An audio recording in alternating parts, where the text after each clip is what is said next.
Well, okay, we're here at Bobby's Hobby, and we're going to try to fix this crane. We're continuing.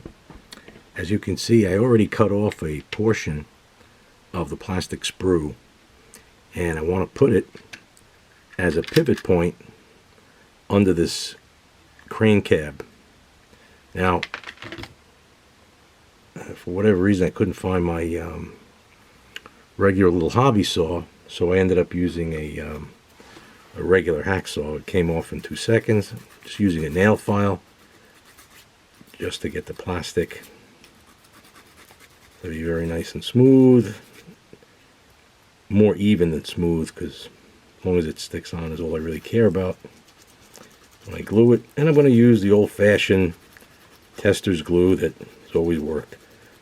I have the brush-on type glues that are, I guess, Plastruck makes. That's also a very good thing. But sometimes I find the gooey, good old testers does the trick. Been using that since I was a kid. Never failed. At least not with polystyrene. Still a little bit uneven, so I'm going to use one of these trusty metal files, and they go through plastic like a hot knife through butter. Boy, I miss Radio Shack. You get just about anything you needed there for electronic stuff, and now you got to go online.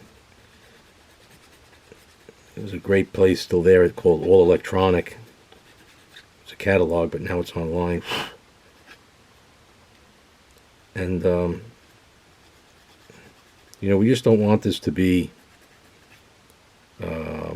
uneven, because when it glues to the bottom, we don't want the cab to be tilted, which might happen. Now, this diameter is not exact, but it's close. And that's the fun of this. You know, we're not building a rocket ship with the precision that has to go to Mars. We're having some fun model railroading. So, you get frustrated anytime you do a project, just put it aside, come back to it another time, and enjoy. You just got to enjoy the creative process. And I love a quote that I read from General Patton ages ago. He said, "A good plan today is better than a perfect plan tomorrow, especially if tomorrow's too late." Sometimes you just want to see something work. Now, you can't do this with motors and things. You got to be really precise when you're putting motors and gears and all that stuff. Then, 100,000ths of an inch off makes a big difference. But here we could just fudge it a little bit. So this is what the piece looks like now. It's not perfect, but it's close enough. We'll get a sense in a minute. Let's do a little more on the other side. We don't want any burrs, because once it's on, any extra fiddling here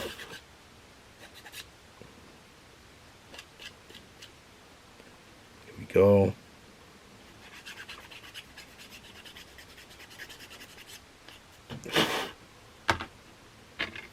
Put a little dab of glue. And of course, this glue ends up melting the plastic. That's how it works.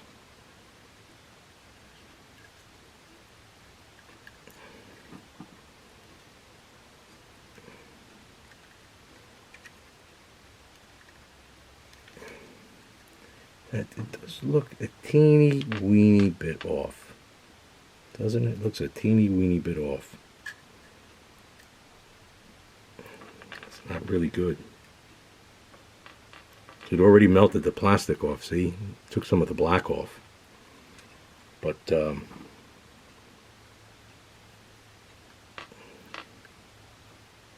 let's just see what it looks like. Let's see.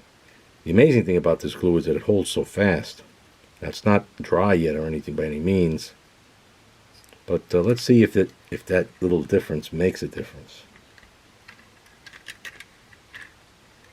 Oh, there you go. There's something. It's a little too high. See that? It's a little too high. Now we could get away with that if we really wanted to, but we want it to sit flush. So, gonna have to cut a little more off.